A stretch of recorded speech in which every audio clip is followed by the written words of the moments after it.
And the answer is, well, if not D, then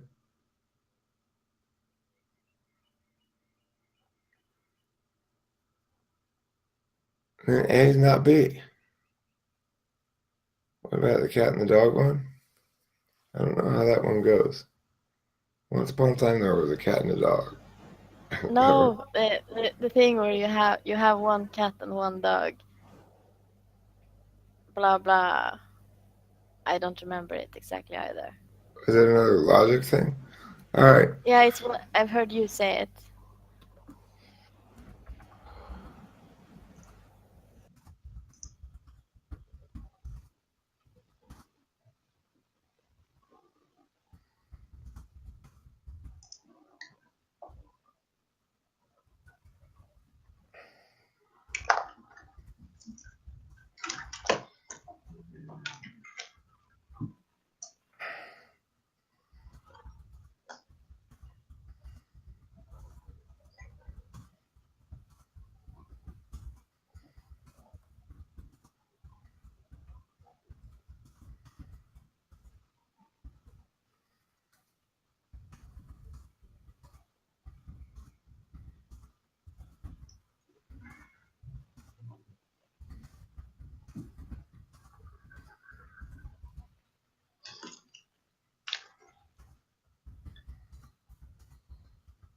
Eric, Yeah.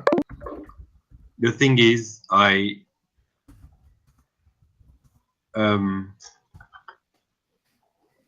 don't feel very comfortable with people that I don't know for some time. So every time you pose a question, I always think there's something behind that. I always think that I need to think of that alone. Okay. I mean, I'm not trying, I'm asking that, it's like, if another way of thinking about argument besides that is, this might be more straightforward, is a simple syllogism, like all pigs oink. Porky is a pig. Therefore, to make it a valid argument, what do you put in there? Or I could give you an argument and say, is it valid or invalid? Those things are... But it's not that. I always think that by being with other people, I'm blocking myself a little bit. And I like to think things through. Okay. That's fine. I mean, do what you feel most comfortable doing. I will tell you, I've taught logic and critical thinking. I mean, I've taught it to people from ages 5th grade through 12th grade. So I'm not trying to trick you. I'm actually doing basic conditional logic as a means of assessing. Okay. But I'll always think that I want to make justice to myself. Okay, well, I mean,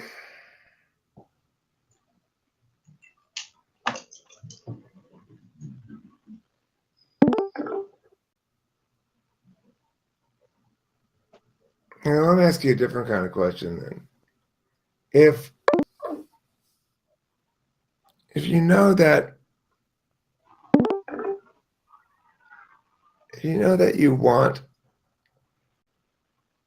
to understand something, what does that process of coming to understand something mean to you? Describe it to me, the process of coming to understand something you didn't previously understand. It depends. In which field of knowledge does it fall?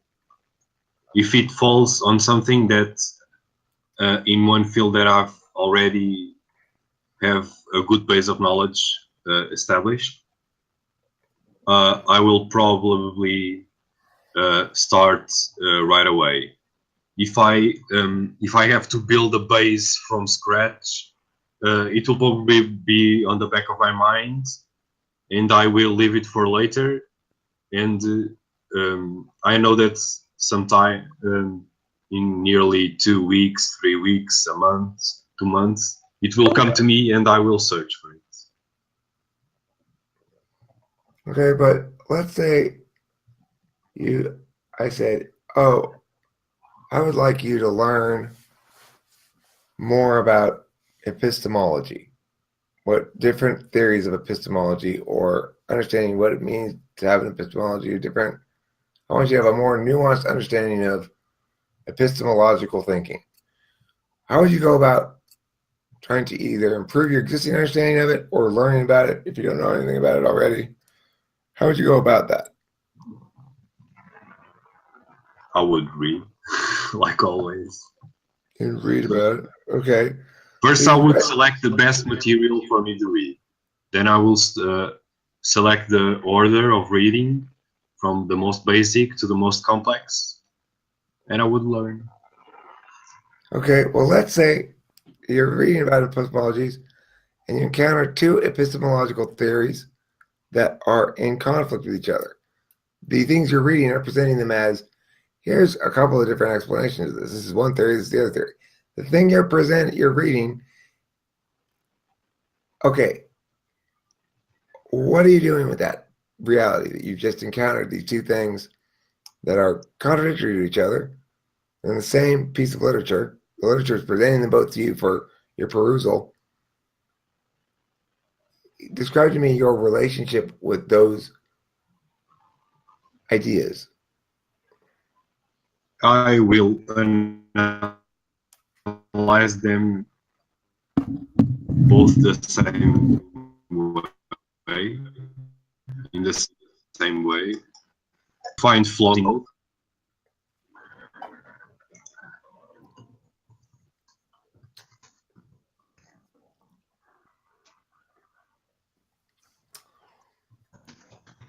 Are you hearing me? Well, can you repeat your answer, please?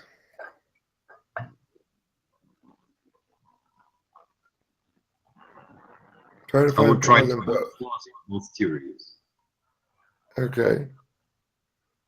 If So, they're contradicting, unless it's physics, one must be wrong at least.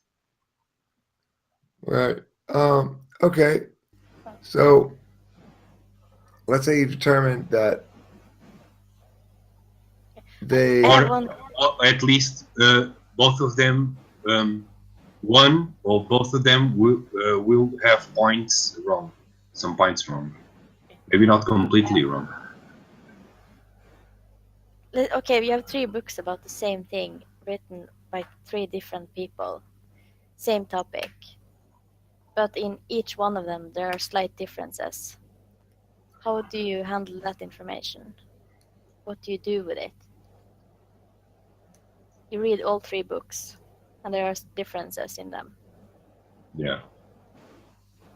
I will How do you judge them handle that according to reality. All right. So, let's say you determined that one of these theories, you found out, you've thought about it, you determined what's wrong with it. Can you give me an example of a theory you determined is wrong, what it is that caused you to determine its wrongness? Explain to me an example of that. It's not being the objective. It's based on something wrong, a misconception, someone trying to explain something based on flawed information, on something they think that is true. Okay. That's almost always the case. People base their thinking on something that is not true, or on feelings. Okay. So then, let me give you a question. Judy and Bob are arguing there, and Bob had said a couple of rude things to Judy, and she is getting increasingly frustrated, increasingly livid with him. And she screams out to him, "Listen, Bob, you have got to stop treating me like this. This morning, you told me that you were going to the bank, but I went to the bank down by the river and you weren't there. And I looked and I looked and you weren't there. You're lying to me, Bob." And she's crying. She screams, "I hate you. You're lying to me." Now, what's wrong with her argument? It's a feeling. It's not related to the discussion. She's bringing something that she is mad about. Okay, but you see, that's not part of the argument. Yeah. Her argument is that he told her he was going to go to the bank, and she went down to the river bank, and he couldn't find him there. Yeah. So what's wrong with her argument? Oh, he said that he was going there and he was not there. He said he was going to the bank. She went to the river, Okay. the bank of the river, to look for him. And she says she's right to blame him and accuse him of lying because he said he was going to the bank. She went to the river bank and she couldn't find him there. And the fact that he said he was going to the bank, but she went down to the bank and he wasn't there, that's proof that he's lying. And she has good reason to be angry at him. What's wrong with her argument? Maybe he already went there. He was going later. Okay, but all right, let me try a different question because this may be a language thing in this one. It may be a language problem. Yeah. I feel like that is happening right now. Okay, well, let me try to find one where I can get around language problems so I can get a good assessment, okay?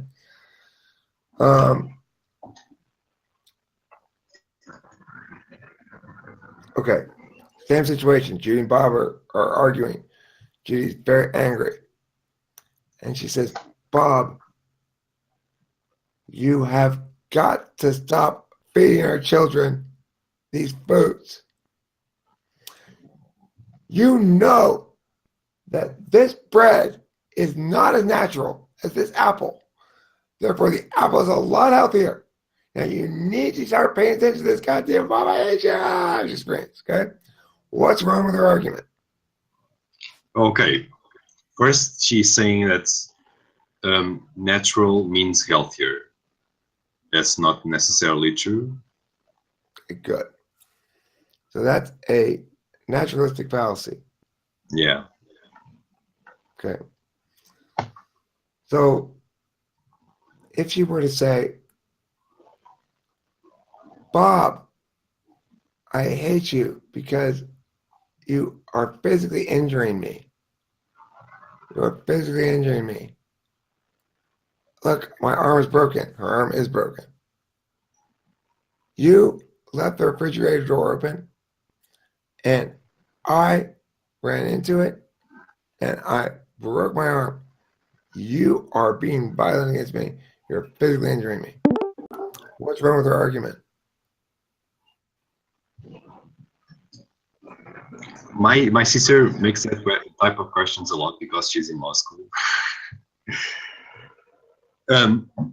The fact that he left the refrigerator door open, it's not related to her harm. Her harm was an accident.